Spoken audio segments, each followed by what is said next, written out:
Pour faire fonctionner Stop Covid, première condition, il faut qu'un citoyen ait téléchargé l'application et enclenché son Bluetooth, dispositif grâce auquel le mécanisme fonctionne. Si cette personne est testée positive, elle devra indiquer dans l'application un code fourni par le laboratoire qui indique qu'elle est malade. Si demain, vous êtes testé positive, vous allez vous déclarer dans l'application. Et moi, je vais recevoir une notification qui me dit « Vous avez croisé quelqu'un qui est positif, vous êtes donc cas contact », comme on dit techniquement. Ces personnes devront ensuite à leur tour faire un test pour voir si elles ont été contaminées. Pour que ces cas contacts soient repérés, il faut bien sûr qu'ils aient aussi téléchargé Stop Covid et activé leur Bluetooth. L'application enregistre toutes ces personnes qui se sont croisées au cours des 2 semaines précédentes à moins d'1 mètre et pendant au moins 15 minutes. Une utilisation qui permettrait notamment de repérer les contacts dans les transports en commun, dans les restaurants ou dans les supermarchés aux heures de pointe. Mais difficile d'imaginer que cet outil numérique va aider dans la lutte contre le Covid-19. Il faudrait que les Français soient très nombreux à l'utiliser pour qu'il fonctionne. Problème, son téléchargement n'est pas obligatoire. Après des semaines de tergiversation, Stop Covid est enfin disponible sur smartphone. Pour être efficace contre la maladie, l'application doit être téléchargée par un maximum de Français. Mais l'accueil réservé à ce nouvel outil reste pour l'heure plutôt mitigé. Pour l'instant, c'est pas nécessaire. Tant que les gestes barrières sont respectés, pour moi, ça peut attendre. Je pense que je vais la télécharger, ouais. Tant que c'est au choix, pourquoi pas. On ne sait pas qui peut avoir accès à ces informations-là de façon piratée ou autre. Donc forcément, moi, ça me fait vachement peur. Installer ou ne pas installer l'application. Le débat fait rage au sein de ce couple parisien. Je vais le télécharger parce qu'il faut qu'on voit si cette fonctionnalité marche. Monsieur, guéri du Covid-19, est pour. Madame, elle, est contre et considère l'application comme un gadget qui déresponsabilise les citoyens. Les gestes barrières sont essentiels, sont la responsabilité individuelle de chaque personne. Les applications extérieures ne sont pas nécessaires. Et pour moi, il n'y a pas de contradiction. Je crois que ce sont 2 volets d'un même combat. Il faut des gestes barrières, ils sont indispensables, c'est clair.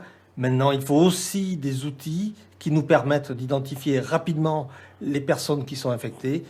Adoptée par le Parlement il y a une semaine, l'application pose également la question de la vie privée.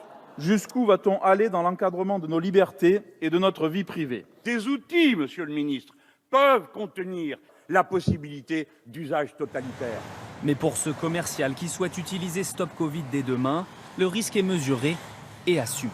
C'est pas de la collecte de données, c'est anonyme. Je sais qu'on n'aura pas besoin de rentrer son nom dans l'application. On aura simplement un identifiant qui est unique, mais ça reste totalement anonyme.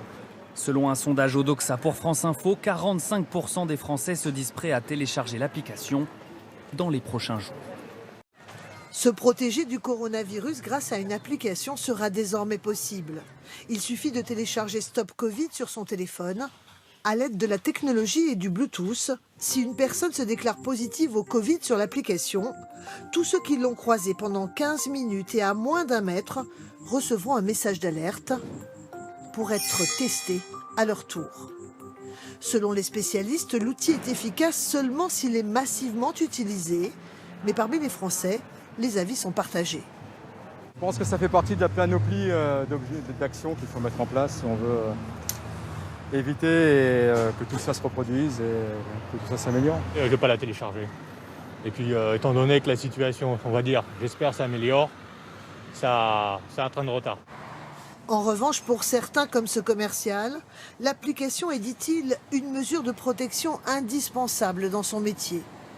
Je travaille donc avec énormément de clientèle, on voit beaucoup de gens passer et potentiellement j'ai des chances d'être en contact avec des gens qui pourraient avoir ce virus et j'aimerais être informé en fait. Et inversement, si je l'attrape, j'ai envie aussi que les gens soient au courant. Dès aujourd'hui, l'application est téléchargeable sur la base du volontariat et elle est gratuite. S'il s'agit d'une protection supplémentaire contre le coronavirus, il ne faut pas pour autant en oublier les gestes barrières. Et justement, pour détecter et étouffer le moindre signe de reprise de l'épidémie, le gouvernement compte sur l'appli Stop Covid. Hugo Pufnet, bonsoir.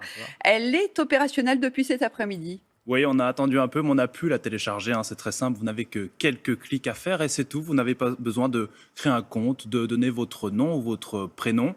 Vous appuyez ici sur « J'active Stop Covid, à ce moment-là, si vous entrez en contact avec une personne positive au Covid-19, eh bien, vous devriez recevoir une alerte vous invitant à aller consulter un médecin. Alors, c'est vrai que beaucoup de Français hésitent encore à la télécharger. Il y a encore beaucoup de questions.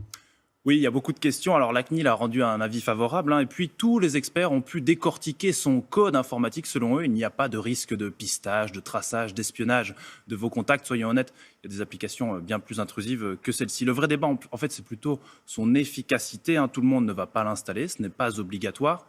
Et Stop Covid ne fonctionne pas dans toutes les situations. Il y a parfois quelques ratés, des bugs. Dans d'autres pays, ce genre d'application est même un échec. En Australie, par exemple, ça fait 1 mois qu'ils ont un logiciel semblable. 6 millions de personnes l'ont téléchargé. Seulement un cas contact a été détecté. Merci beaucoup, Hugo.